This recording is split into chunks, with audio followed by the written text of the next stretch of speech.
예. 오늘 하나님의 말씀의 설교의 제목은 새로운 삶, 라이프를 생명으로 번역하는 것이냐, 삶으로 번역할 것이냐는 이제 문맥에 따라서 좀 달라지겠죠.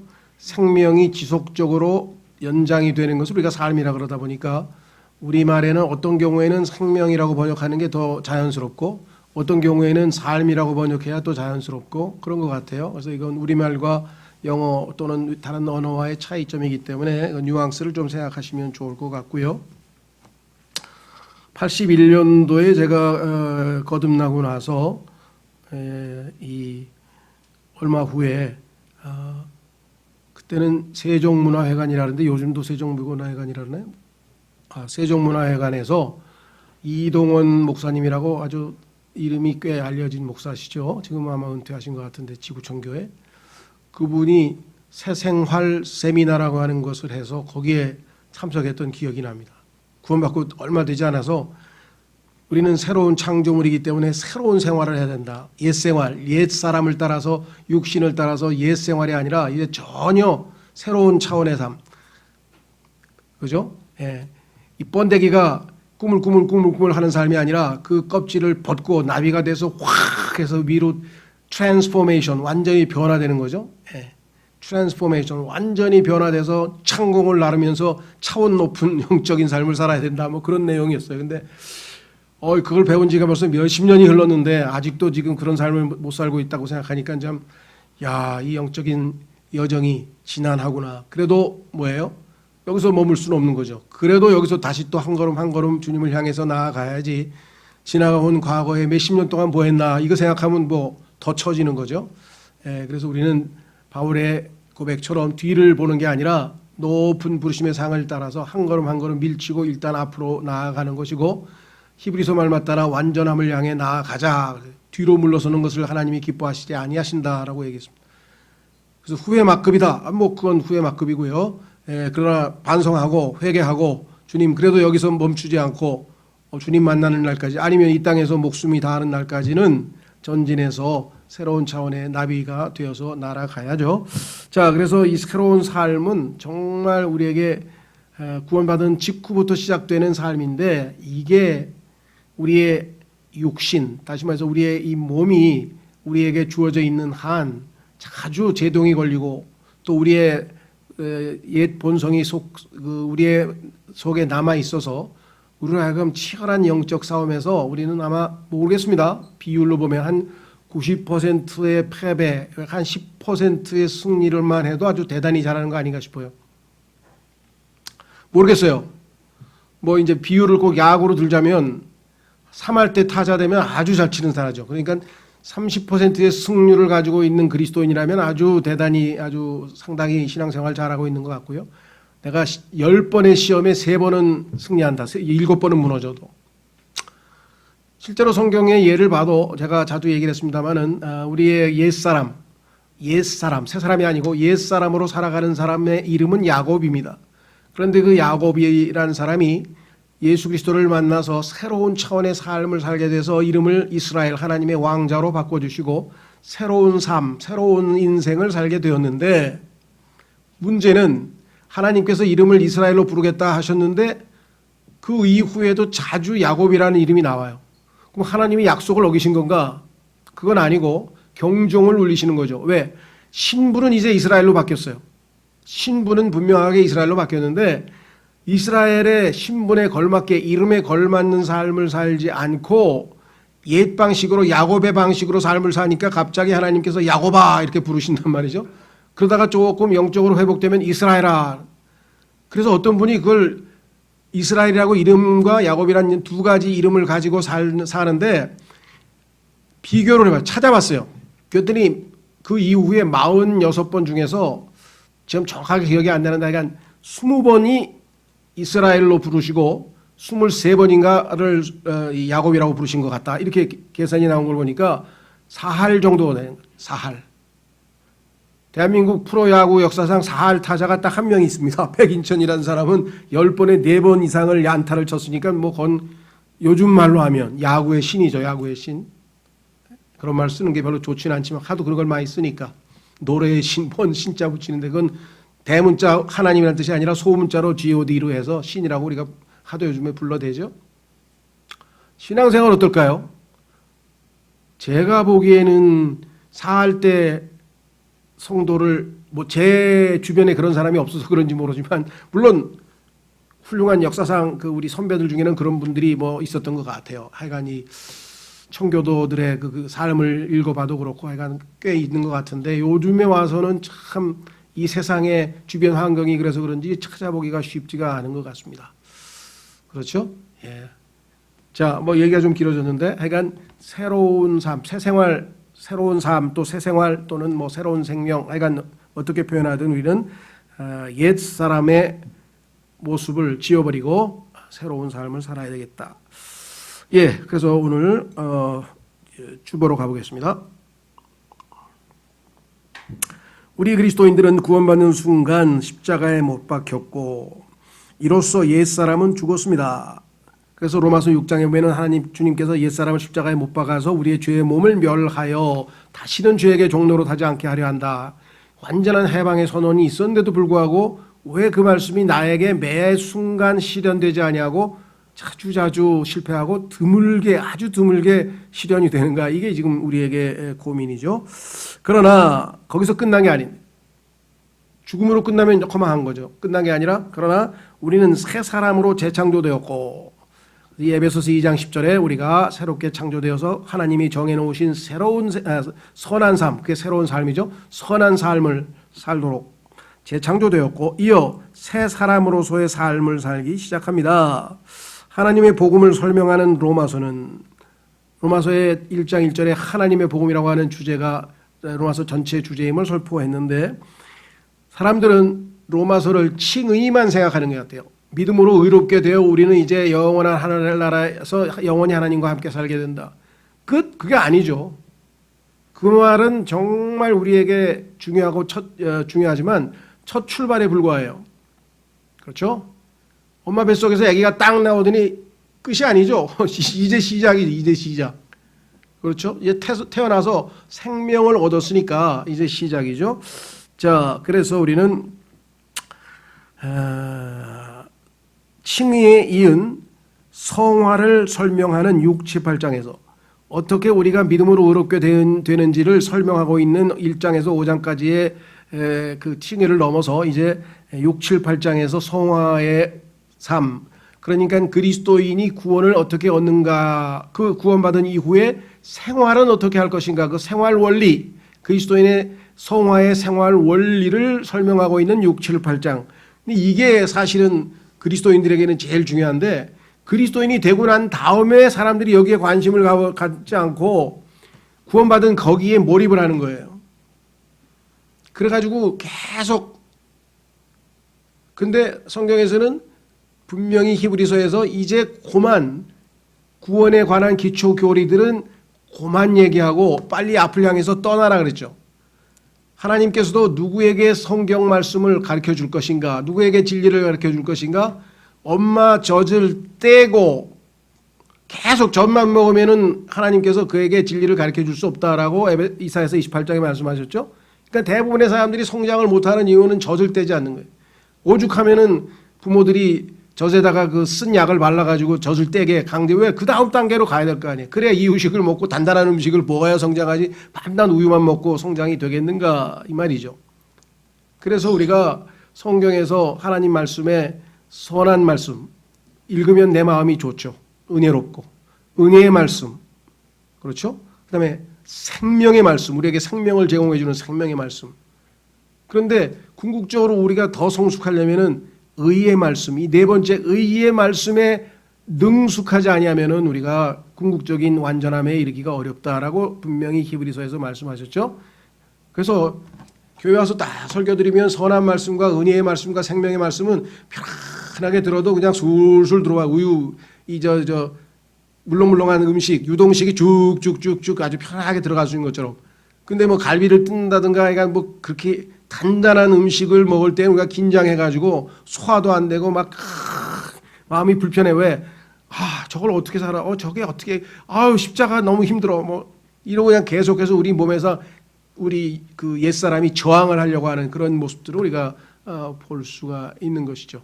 그래서 이것은 자기를 부인하고 순종하지 아니하면, 십자가를 거쳐서 순종하지 않으면 이루어질 수 없는 바로 그런 삶이긴 하나, 이것이 주님께서 우리를 통해서 이루시고 그래야만 하나님께서 많은 열매를 통해 영광을 받으신다. 자, 그래서 이렇게 말씀했습니다.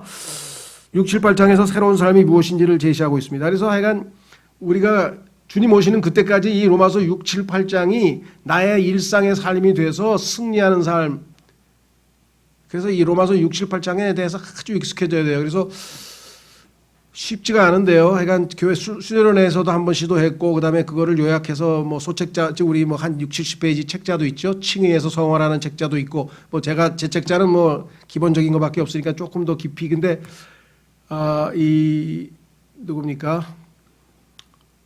존 스타트라고 하는 분의 새로운 삶이라고 해서 로마서 5장에서 8장까지를 설교한 책이 좋은 책이긴 한데, 이거를 킹제임스 성경이 아닌 뉴 잉글리시 버전인지 약간 이상한 영어 성경으로 해놔가지고 제가 추천을 해드릴 수가 없어요. 그러니까 일일이 찾아가지고 영어 킹제임스 성경으로 고쳐가면서 읽어야 되는데, 영어에 익숙하지 않은 분은 내용은 굉장히 좋아요. 그래서 그것도 하여간 모르겠어요. 자기가 참조할 분은 존 스타트의 로마서 5장에서 8장만을 다루고 있는 이것도 있고요. 그 다음에 이것을 실질적으로 설교하고 있는 워치만니의 정상적인 생활이라고 하는 책이 있고요. 그 다음에 프란시스 셰퍼의 진정한 영적 생활, True Spirituality라는 책도 있고요. 뭐 하여간 이 부분에 대해서 영적이라고 우리가 조금 깊이 있게 영적인 삶을 살아야 되겠다고 하는 그러한 성도들을 돕기 위해서 로마서 5장, 8장을 집중적으로 다룬 책자들은 상당히 많이 있습니다. 상당히 많이 있는데, 문제는 내가 과연 순종함으로, 그렇죠? 이 실제적인 성과가, 효과가 나올 것이냐. 성경에 보니까 믿는 사람들에게는 하나님의 말씀이 effectually work, 효과적으로 일한다고 분명히 데살로니가 전서에 말씀을 하셨죠. 그게 중요한 겁니다. 그래서 정말 주님 오실 때까지는 이 로마서 6, 7, 8장이 정말 내 손에 아주 그냥 우리의 신앙생활의 기본 원칙으로 붙어 있어야 한다. 그래서 또 한번 강조 드리는 겁니다. 우리 모두 이 말씀들에 비추어 스스로를 점검해 보도록 합시다. 이 엄청난 내용을 오늘은 딱 세 가지에 초점을 맞추는데, 그것은 참 좀 도움이 될 만한 그런 이것은 뭐냐면 1번의 1번을 보면 로마서 6장 4절, 2번의 1번에 보면 로마서 7장 4절, 3번의 1번에 보면 로마서 8장 4절. 하나님께서 의도적으로 하셨는지 어쩐지 모르지만 상당히 기본 원칙되는 내용이 6장 4절, 7장 4절, 8장 4절에 요약이 되어 있어서 이 세 가지 기본, 이것을 보완 설명하는 구절들이 이제 6장, 7장, 8장에 포괄적으로 잘 설명되어 있죠. 자, 1번 새로운 삶은 생명의 새로움 가운데 사는 삶입니다. 우리는 죄인이기 때문에 어떻게 하면 의인이 될 수 있을까? 아무리 율법을 지키고 아무리 선행을 해도 우리는 의인이 될 수가 없다. 그런데 예수님께서 우리의 죄값을 십자가에서 다 치르시고 그 예수 그리스도를 믿음으로 받아들여서 우리는 의인이 되는 것이죠. 그래서 우리는 거기에 초점을 맞춰요. 나는 이제 의인이야. 나는 이제 죄인이 아니야. 나는 이제 의롭게 되었어. 그래서 나는 영원한 형벌의 고통의 장소인 지옥에 안 가. 하늘나라에 가게 됐다. 그거에 그냥 모든 신경을 다 쓰다 보니까 그 다음이 어떻게 되는지 잘 모르는. 야, 나는 이 좋은 세상에 태어났어. 이제 엄마 뱃속에서 태어났어. 나는 이 땅에서 생명을 얻었다고. 그게 어쨌다는 거예요. 그때부터 먹고 자라야 될 거 아니에요. 성장을 해야 될 거 아니에요. 그렇죠? 자, 그래서 중요한 거는 칭의가 중요한 게 아니라 오늘 초점은 생명의 칭의가 중요하다는 거예요. 로마서 5장 18절로 가보겠습니다. 이 단어에 주목을 하시기를 바랍니다. 칭의가 중요한 게 아니라 그 칭의가 가져온 열매가 뭐냐. 하나님 앞에 의롭지 못하고 불의한 자는 하나님이 생명을 주실 수가 없어요. 더러운 자에게 거룩한 생명을 어떻게 주십니까? 예수님이 하나님의 생명이잖아요. 요한일서 5장에 보면 예수님이 하나님의 생명인데 더러운 우리 안에 어떻게 거룩한 생명이신 예수님이 들어오실 수 있냐고요. 그렇기 때문에 하나님께서는 우리를 의롭게 하고 깨끗하게 한 다음에 예수 그리스도, 우리의 생명이신 예수님이 우리 안에 들어오신다 말이에요. 그러니까 칭의는 생명을 받기 위한 조건이었던 거죠. 무슨 말인지 이해가 되셨어요? 칭의 자체로 인해서 야 이제 지옥에 안 간다, 벌 안 받는다, 용서받았다, 죄사함 용서, 죄사함 용서, 죄사함 용서. 그게 우리에게 얼마나 소중합니까? 왜? 그것 때문에 우리는 그냥 지옥에 가는 공포 때문에, 심판받을 두려움 때문에 우리는 정말 이 땅에서 얼마나 두렵게 살았습니까? 히브리서 2장 13절에 죽음의 노예가 돼서 살았다고 성경에 써 있잖아요. 그게 우리의 이 땅에서의 비참한 삶이었는데 예수 그리스도로 말미암아 죄사함 받고 용서를 받았으니까 얼마나 기뻐요. 그런데 하나님은 죄사함, 용서, 그리고 의리가 의롭게 되는 칭의가 목표가 아니라 칭의를 얻었으니 이제 내가 너에게 뭐예요? 생명을 주겠다는 거예요. 그래서 그 칭의의 타이틀이 생명의 칭의라 이 말이에요. 생명의 칭의. 킹제임 성경에만 정확하게 나와 있습니다. 자, 확인해 보겠습니다. 로마서 5장 18절. 로마서 5장 18절. 그러므로 한 사람의 범죄로 말미암아 심판이 모든 사람에게 임하여 정죄에 이른 것 같이 한 사람의 의로 말미암아 거저 주시는 선물이 모든 사람에게 임하여 어디에 이르렀다고요? 생명의 칭의에 이르렀나니. 생명을 주시는 칭의야. 그래서 오늘은 그 생명을 가지고 살아야 된다. 칭의의 생명으로, 새로운 생명으로 살아야 된다. 그게 6장서부터 8장까지 이야기예요. 자, 그래서 우리는 이제 로마서 6장 4절로 첫 번째 구절로 살펴보도록 하겠습니다. 첫 번째, 로마서 6장 4절, 하나님께서 여기서 우리에게 뭐라고 말씀하시는가? 새로운 생명을 받았으니 어떻게 해야 되느냐? 그 생명의 새로움 가운데서 살라.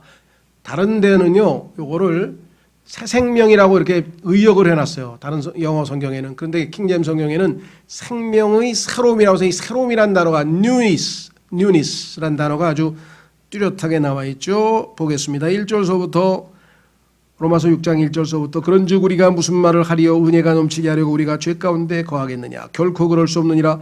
죄에 대하여 죽은 우리가, 죄에 대해서 죽었으니까 죄에 대해서 형벌을 이미 받았잖아요. 예수님이. 어찌 그 가운데서 더 살리요? 예수 그리스도 안에서 침례를 받은 우리가 다 그분의 죽음 안으로 침례를 받은 줄을 너희가 알지 못하느냐? 자, 우리의 옛사람은 죽었습니다. 침례를 통해서. 4절. 그러므로 우리가 죽음 안으로 침례를 받아 그분과 함께 묻혔나니. 자, 죽고 묻혔어요. 거기서 끝나면 아니죠. 살아나야죠. 이것은 그리스도께서 아버지의 영광을 힘입어 죽은 자들로부터 일으켜진 것 같이 예수님께서 부활하신 것처럼 우리의 신앙생활도 부활 생명으로, 부활한 삶으로 사는 것이다. 옛날처럼 육신을 입고 사는 삶이 아니다. 아담의 성품대로 사는 삶이 아니다.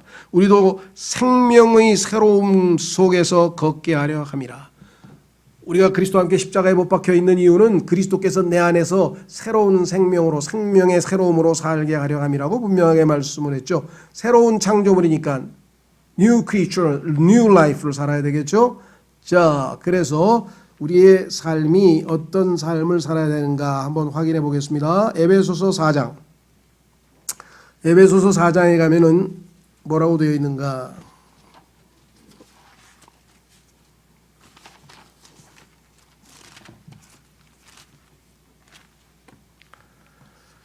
에베소서 4장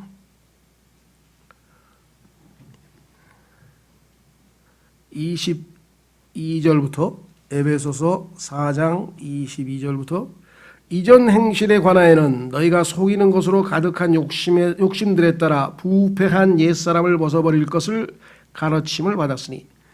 이전 행실, 예수님 믿기 전에 옛사람 라이프 스타일로 살았던 거기에 대해서는 그건 다 벗어버리라.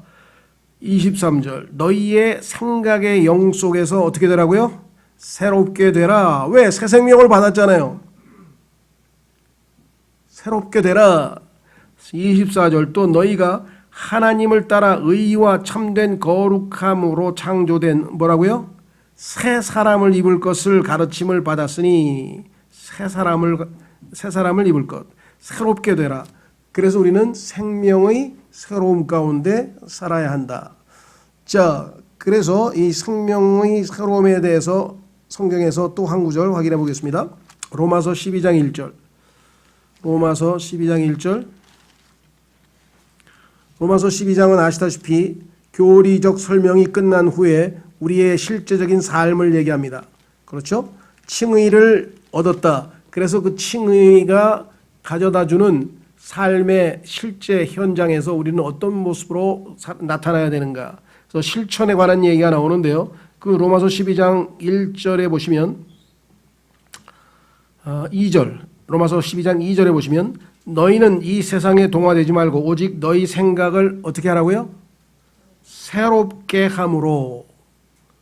새로운 생명을 받았으니까 그 생명의 새로움 가운데 새로운 삶을 산다. 새롭게 함으로 변화를 받아. 그래서 말씀드린 것처럼 이 변화라는 단어는 단순히 그냥 조금 변하는 게 아니라 이 번데기가 탈을 벗어버리고 나비가 돼서 올라가서 변화되는 그러한 어마어마한 변화를 얘기하는 거죠. 변화를 받아 하나님의 그 선하시고 받으실 만함이 완전하신 뜻이 무엇인지 입증하도록 하라.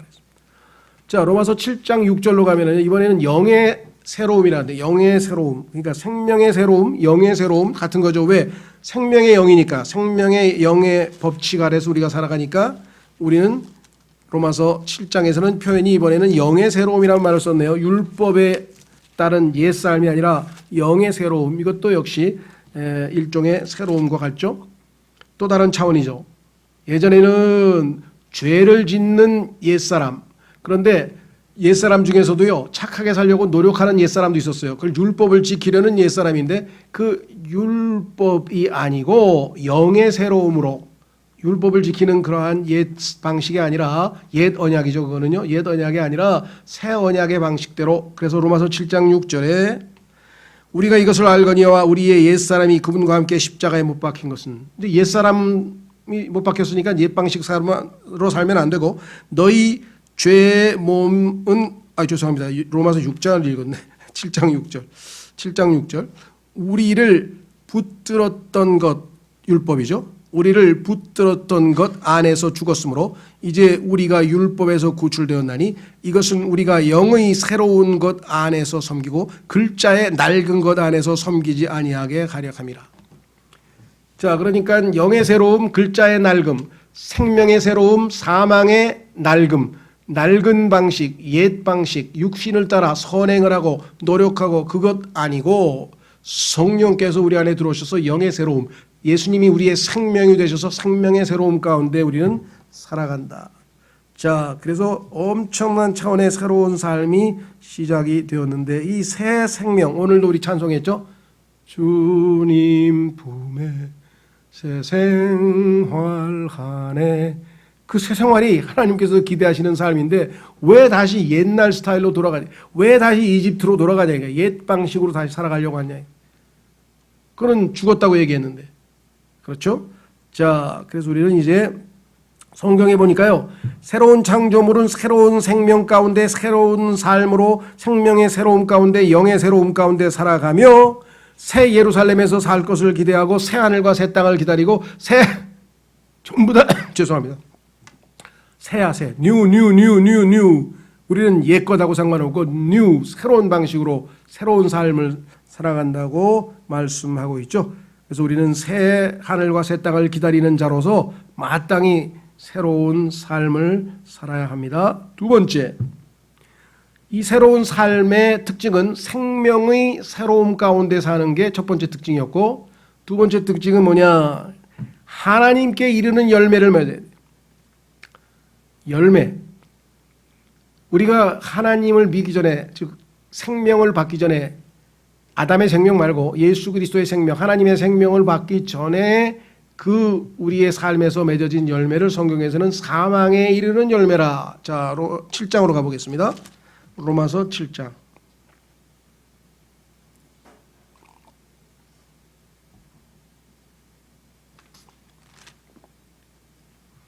(5절) 로마서 7장 5절.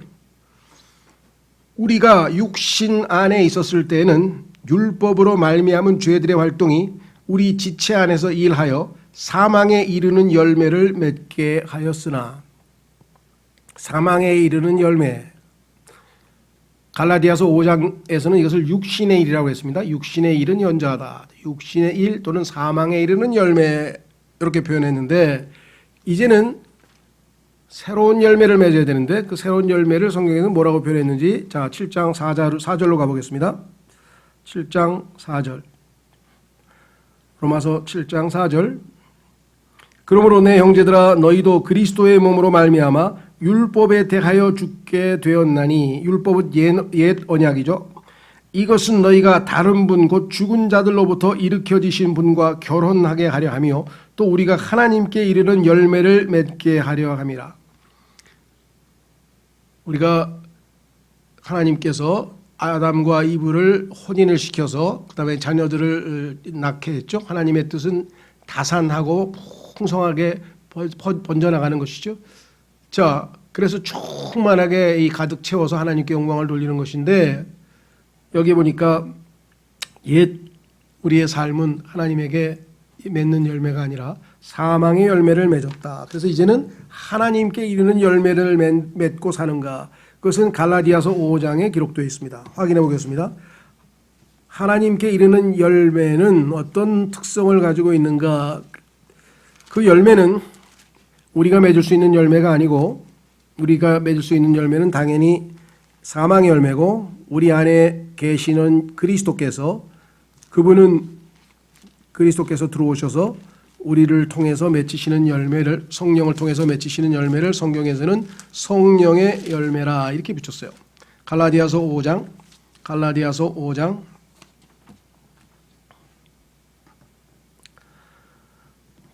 5장은 이 둘로 나누어지죠. 그것은 뭐냐 19절에 이제 육신의 행위들은 명백하니 이것들이라 곧 간음과 음행과 부정함과 세욕과 우상숭배와 마술과 증오와 불화와 경쟁과 진노와 다툼과 폭동과 이단파당과 시기와 살인과 술취함과 흥청됨과 또 그와 같은 것들이라. 여기 나와 있는 것뿐만 아니라 비슷한 류 등등등등등 이건 전부 다 우리의 육신의 일 또는 사망의 열매고요. 자, 뿐만 아니라 뭐라고 되어 있느냐 22절 그러나 반대죠. 이거는 우리의 옛사람 이전의 삶 구원받기 이전의 과거의 삶 아담의 성품이 빚어냈던 열매들. 그러나 이제는 성령의 열매는 사랑과 기쁨과 화평과 오래 참음과 부드러움과 선함과 믿음과 온유와 절제니 이 같은 것을 대적할 법이 없느니라.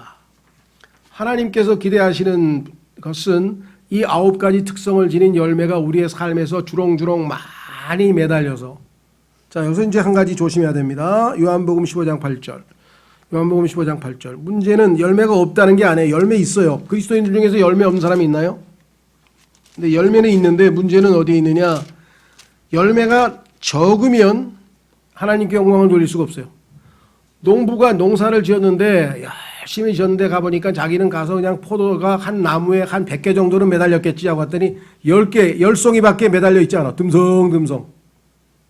그게 태풍으로 인해서 떨어졌든 병충해로 인해서 떨어졌든 아니면 어떻게 됐든 간에 하여간 마지막 열매를 거두기 위해서 수확을 하러 가보니 열매가 듬성듬성 있으면 기뻐할 농부가 어디 있겠습니까? 열매가 없는 게 아니에요. 있지만 하나님의 영광을 받으시려면 much fruit 많은 열매를 맺어요.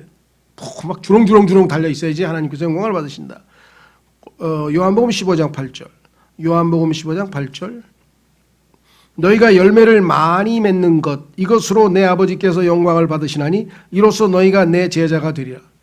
하나님께 영광을 돌린다는 말을 우리도 부지기수로 쓰죠. 기도도 할 때도 쓰고 많이 쓰는데 구체적으로 하나님께서 어떻게 영광을 받으시냐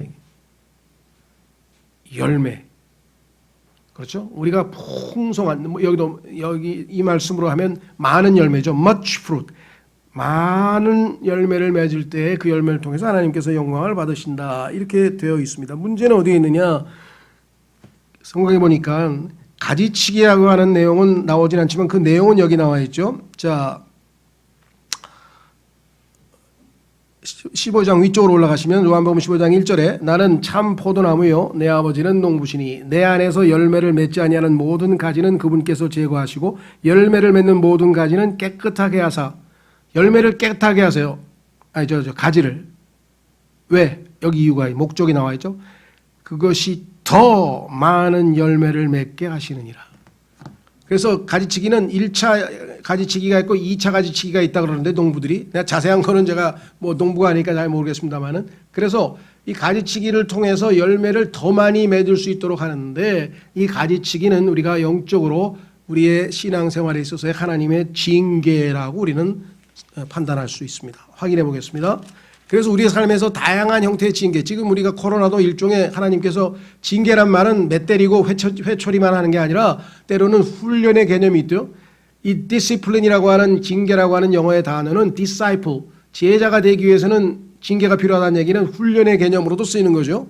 자, 그래서 히브리서 12장으로 가면 궁극적으로 우리가 열매 맺기 전에 겪어야 할 모든 과정을 징계라고 하는 표현으로, 하나님의 회초리라고 하는 표현으로 썼어요. 그런데 회초리는 죄를 지어서 매맞고 잘못했으니까 벌 받는 개념도 있지만 그게 아니고 훈련의 개념이 있어서 하나님께서 사랑하시는 자를 다 징계하신다, 다 훈련하신다. 우리말은 하나님께서 사랑하는 자를 다 징계한다 그러면 왜 잘못도 안 했는데 징계를 받아? 이게 머릿속에 들어와요. 근데 영어의 단어는 이 징계라는 단어는 벌 받는다는 개념만 있는 게 아니라 훈련을 시킨다는 뜻이에요. 그래서 하나님께서는 사랑하시는 자를 훈련시키셔서 결국은 뭐예요? 많은 열매, 가지치기를 통해서 정결하게 해서 깨끗하게 해서 더 많은 열매를 맺게 하신다. 그러니까 정말 그리스도인으로도 존경받는 사람은 정말 우리가 생각해도 너무나 많은 고난을 받아요. 성경에서 가장 성경뿐만 아니라 2000년 교회 역사에서 가장 정말 하나님 보시기에 성숙한 그러한 그리스도인으로 알려져 있는 사도 바울은 그가 겪은 그 많은 징계와 훈련을 고린도 후서에서 자서전적으로 썼습니다. 그래서 고린도 후서를 사람들이 잘 읽지는 않으래. 왜? 읽으다 보니까 어우 저렇게 어떻게 사냐. 겁이 나는 거예요. 겁이 나. 그런데 역설적으로 고린도 후서를 읽으면 역설적으로 살아야 되겠다. 살 수 있다. 그리스도인의 생활은 해낼 수 있다라고 하는 어떤 저기가 생겨요. 용기가. 왜?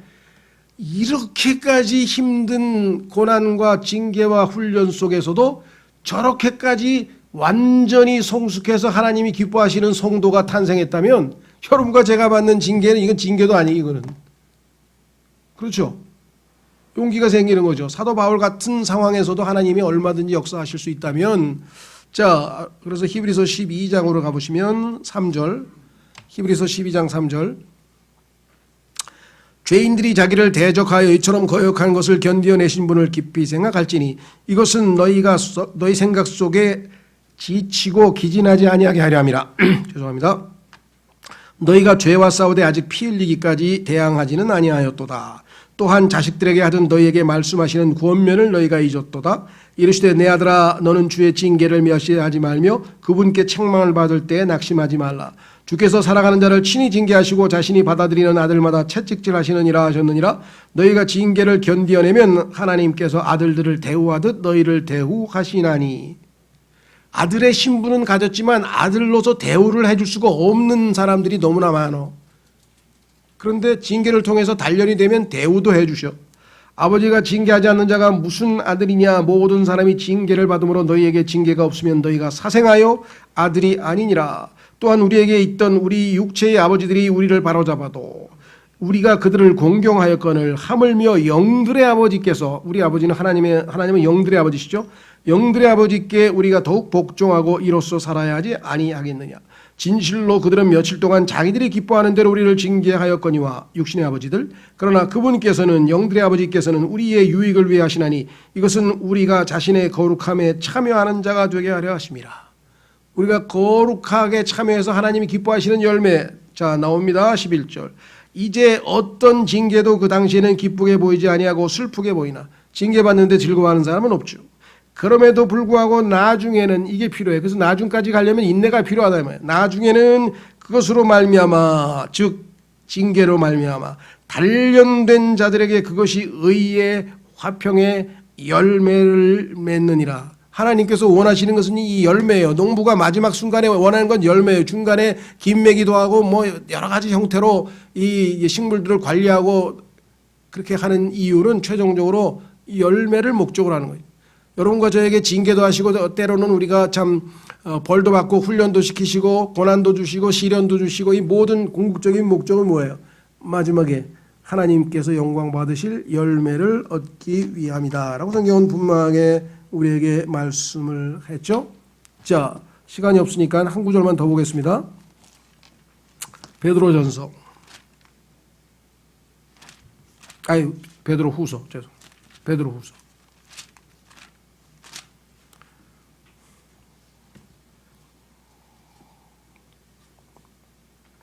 구원받고 나는 믿음으로 의롭게 됐다. 땡 아니고 더 나아가야죠. 자, 그래서 어떻게 됩니까? 그 믿음에다 뭘 더하라? 자꾸 더해서 플러스를 해야 됩니다. 5절. 이것과 더불어 이것은 믿음입니다. 열심을 다하여 이게 필요해요. 아까도 뭐예요? much fruit 많은 열매. 열심을 다하지 않으면 안 된다. 열심을 다하여. 자, 사실은 더 정확하게 하자면 부지런히 최선을 다해서 부지런히란 뜻. 부지런히. 근데 이제 의역을 좀 했죠. 부지런히란 단어죠. Giving all diligence라는데, 자, 너희의 믿음에 구원받을 때 예수님께서 주신 믿음의 선물을 받았습니다. 거기에 덕을 예수님께서 이 미덕 덕을 가지고 계셔서 능력으로 이 혈류병 환자도 치료하고 가셨죠. 예, 세 번째 지식에 예수님이 어떠하신 분인지 주님을 알아가는 지식에서 계속해서 성장해야 됩니다. 그리고 절제는 성령의 열매의 특징 중에 하나입니다. 인내를 아까 얘기했죠. 나중에 가서야 징계가 다 끝나고 나중에 가서야 열매가 맺히기 때문에 인내가 필요하다 그랬습니다. 그 다음에 인내를 거치면 어떤 성품이 나오느냐? 경건은 우리의 삶의 방식이 사람이 아닌 하나님의 방식, 하나님은 스타일로, 하나님의 방식의 라이프 스타일로 바뀌고, 그 다음에 어떻게 됩니까?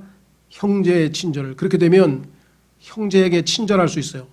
내가 싫은 사람한테도 진정한 마음으로 친절하게 대할 수 있고, 나를 조롱하는 사람한테도 진정하게 친절하게 대할 수 있고, 이건 하나님께서 죄인들을 대하시는 방식이에요.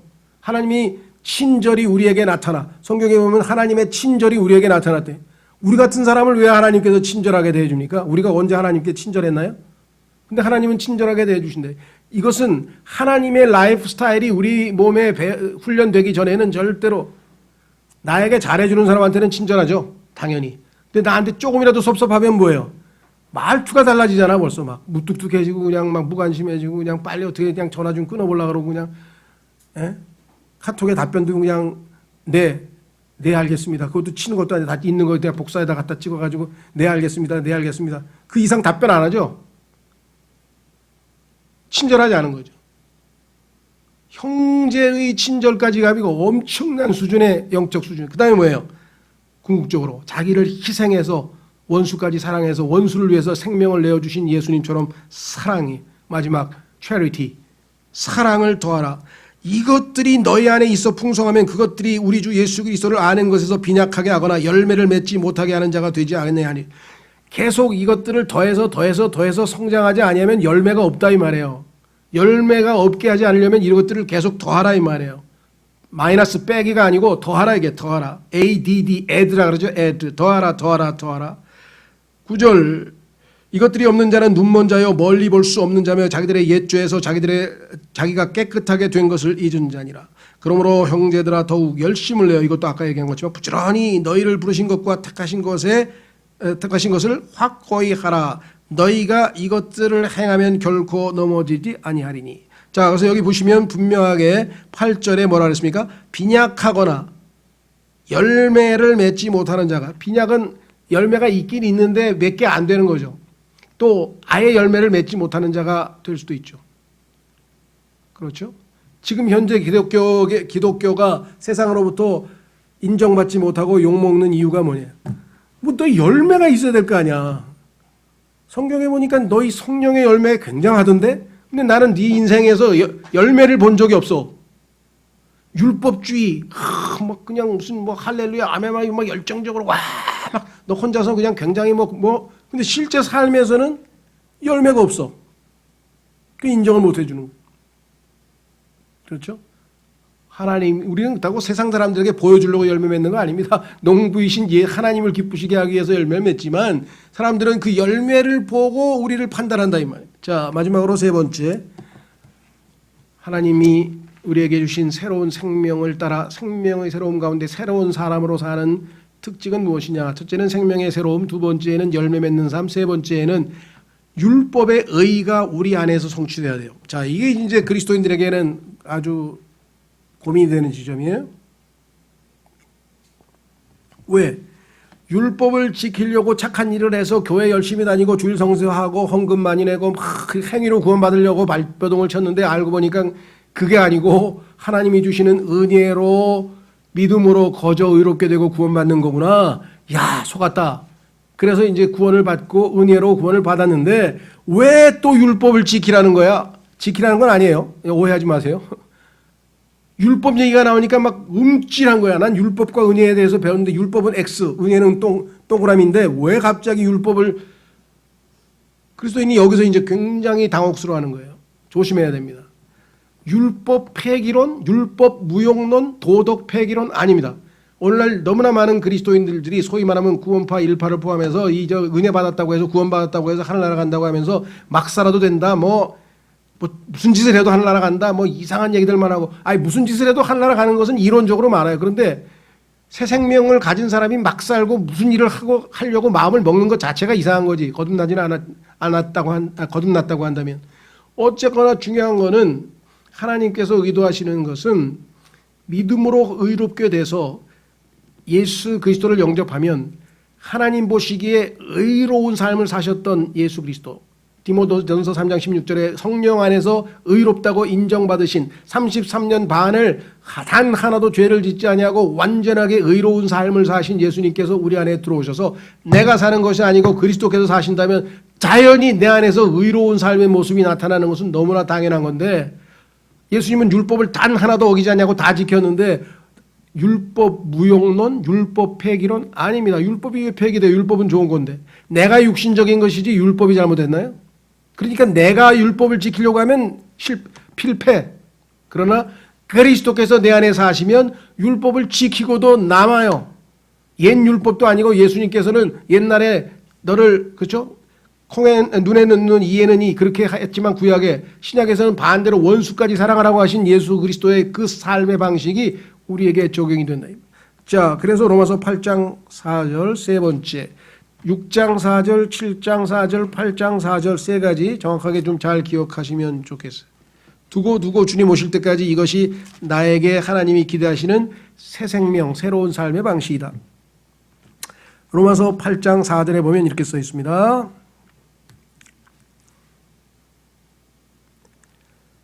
1절서부터 보겠습니다. 4절까지. 그러므로 이제 그리스도 예수님 안에 있는 자들에게는 정죄함이 없나니. 정죄함이 없다. 조건 딱 하나입니다. 그리스도 예수 안에 있으면 됩니다. 그러면 영원한 형벌에 처하지 않습니다. 문제는 뭐냐? 이와 같이 그리스도 예수 안에 있는 자들은 삶의 방식이 바뀌었어요. 새로운 삶으로. 그래서 어떻게 해요? 그들은 육신을 따라 걷지 아니하고 성령을 따라 걷느니라.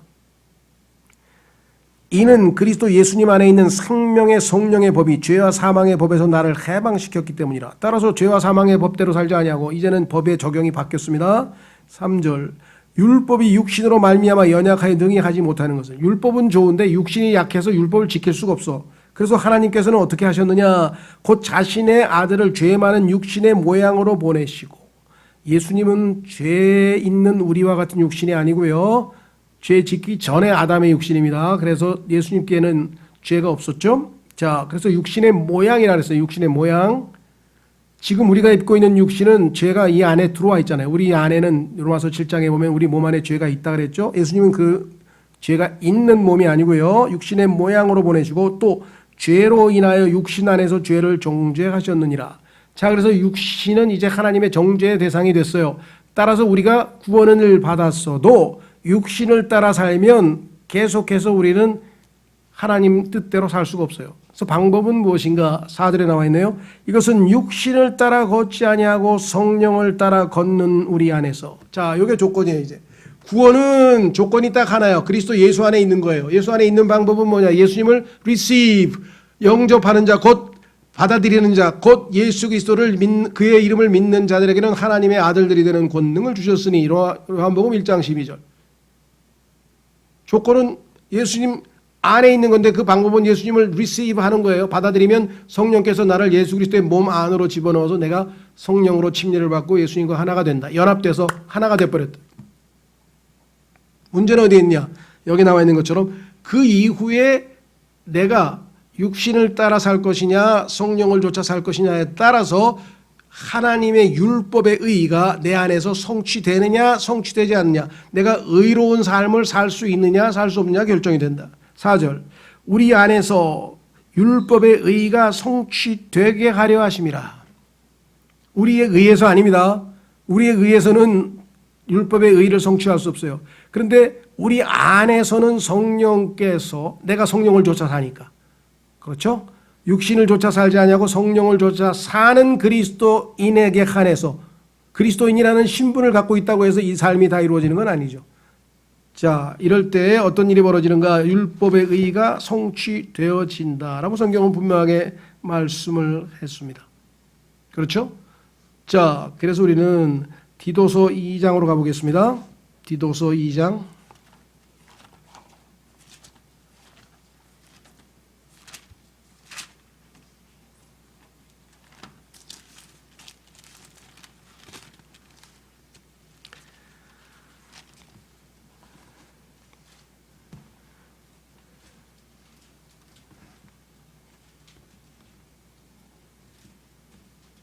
(11절) 구원을 가져다 주시는 하나님의 은혜가 모든 사람에게 나타났지만 모든 사람이 다 받아들이질 않았습니다. 거부한 사람도 있어요. 얼마나 안타깝습니까? 그러나 그것을 받아들인 사람들에게는 어떻게 하느냐? 하나님의 은혜가 가르쳐 주신다. 뭘 가르쳐 주시냐? 우리를 가르치시되 경건치 아니한 것과 세상에 속한 정욕들을 우리가 거부하고, 하나님과 맞지 않는 삶의 스타일을 거부하고, 세상에 속한 정욕들, 모든 육신의 정욕과 안목의 정욕과 이 세상의 자랑을 다 어떻게 해요? 거부하는 방식을 가르쳐줍니다. 이 두 가지는 우리의 과거의 삶에 우리하고 아주 달라붙어서 살던 그 생활 방식이에요. 못 없어요. 인간의 노력으로 아무리 수양을 하고 아무리 산속에 가서 돌을 닦고 안 없어집니다. 이것은 오직 성령께서 우리 안에 들어오셔서 가르쳐 주셔야 돼요. 여기 나와 있죠. 예수님이 수고하고 무거운 짐진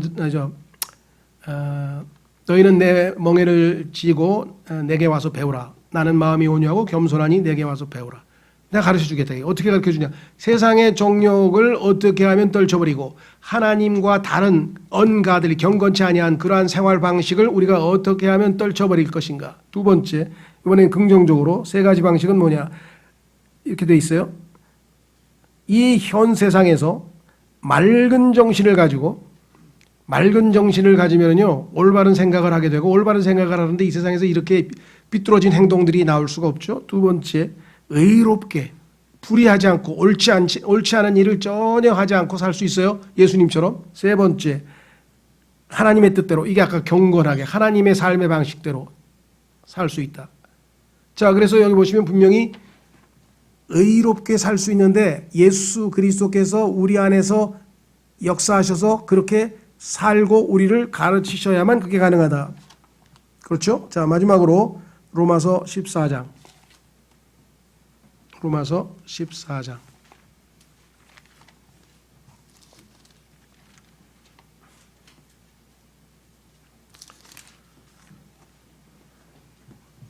17절, 로마서 14장 17절.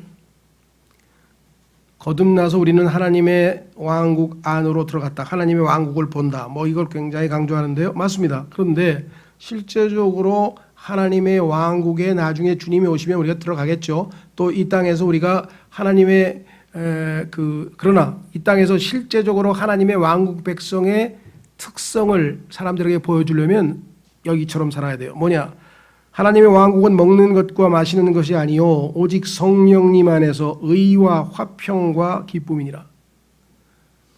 자, 그리스도인이 예수님을 믿고 지옥에 안 간다. 그래서 나는 하나님과 화평을 누리는도다. 맞습니다. 지옥에 대해서 두려워하지 않습니다. 죽음에 대해서 두려워하지 않습니다. 그리스도인은 그 모든 것에서 하나님과 화평을 누립니다. 그러나 매일매일의 삶에서 내가 진정한 평안을 누리려면 하나님 앞에 올바른 삶을 살아야 돼요. 계속해서 죄를 짓고 살면 우리가 의롭게 살지 못하면 화평이 있습니까? 계속 불안해지니까 하나님께 또 자백하고 용서받고 자백하고 용서받은 다음에 의롭게 살아야 되는데 또 아니면 어떻게 되겠어요? 그래서 하나님 앞에 의롭게, 아까 얘기했죠? 율법의 의가 나를 통해서 나타날 때에 그 보상으로 주어지는 것은 하나님이 평안이요. 이 땅에서 구원받아서 칭의로 믿음으로 의롭게 돼서 하나님과 평화를 누리는 것 말고 매일매일의 삶에서 진정한 화평을 유지할 수 있고 진정한 화평이 나에게 있다면 항상 기뻐할 수 있는 것이고, 그래서 의와 화평과 기쁨은 하나님의 왕국을 미래가 아닌 예수님이 재림하셔서 이 땅에서 살 때가 아닌 이 현 세상에서 매일매일의 삶에서 표현하고 나타내는 것이다. 그럴 때 어떤 일이 벌어지는가? 18절. 이것들 안에서, 즉 성령님 안에서 의와 화평과 기쁨으로 여러분이 직장에서 그렇게 살고 가정에서 그렇게 살고 이웃들과 이와 같은 삶을 살면 어떻게 되는가? 이것들 안에서 그리스도를 섬기는 자는 하나님께서 받아주시며 얼마나 기쁩니까? 두 번째, 사람들에게 인정을 받느니라. 성경에 보니까 하나님께서 세상이 우리를 미워한다는데 미워는 해요. 우리를 좋아하지는 않아. 왜? 그들은 불순종하는 자의 영이 역사하고 있는데 성령이 거하시는 우리를 좋아할 리가 있나요? 다른데? 좋아는 안 하지만 인정할 수밖에 없어. 왜? 야, 쟤는 정말 나하고 다른데? 수준이 달라. 어떻게 저렇게 올바르게 살고 어떻게 저런 상황에서 평안을 유지할 수 있고, 나 같으면 그냥 정말 다 뒤집어 엎을 텐데 어떻게 쟤는 기뻐하고 살지? 저게 어떻게 된 일이야? 성령 안에서 의와 화평과 기쁨? 그렇게 살아보세요. 직장에서든 가정에서든 뭐 지역 커뮤니티에서든 어디서든지 인정해줘요. 뒤로 서서 하고 욕을 하고 싫어는 하지만 기분은 나빠하지만 인정은 할 수밖에 없는 것. 이것이 성경에서 우리가 하나님께 영광 돌리는 간증이다. 베드로후서에도 써있고 베드로전서에도 써있고. 자, 그래서 우리는 이 세 가지를 두고 생명의 새로움, 열매 맺는 삶, 하나님께 이르는 열매 맺는 삶, 율법의 의가 내 안에서 성취되는 것, 이것이 우리가 칭의를 얻은 목적이지 칭의 자체가 목적이 아니다. 그렇죠? 여러분과 제가 이 진리를 수없이, 저는 로마서 최소 100번 이상은 읽었을 것이고 100번 이상은 이 고민을 했을 텐데 주님 오실 때까지 아직도 해결이 안 되는 거예요. 그래도 가는 거예요. 왜? 조금씩 지난번보다는 훨씬 더 조금씩 나아지고 있으니까 한 걸음 한 걸음. 자, 그래서 여러분과 저도 주님 저에게 주신 이 새로운 생명을 저희가 존중히 여기고 새롭게 하루하루 살아갈 수 있도록 도와주십시오. 고린도후서에 보니까 날마다 새로워진다 그랬어요. 날마다 새로워진다 그랬어요. 우리의 겉사람은 날마다 부패해요. 그렇죠? 오늘 내일 다르고 모레 다르고, 그렇죠? 어떤 사람은 그렇죠? 점점 이게 나이가 들어가면서 몸은 점점 다 낡아져가지만 우리의 영은 날마다 조금씩 계속 새로워져서 주의 그리스도께서 오셔서 그분을 닮을 때까지 변화되어 가고 있다라는 사실을 기억하고, 정말 이 소란스러운 이 삶에서 우리의 관심이 어디가 있느냐? 하나님께서 나에게 주신 뉴 크리처로서 뉴 라이프를 살아야 되겠다. 다 같이 기도하겠습니다.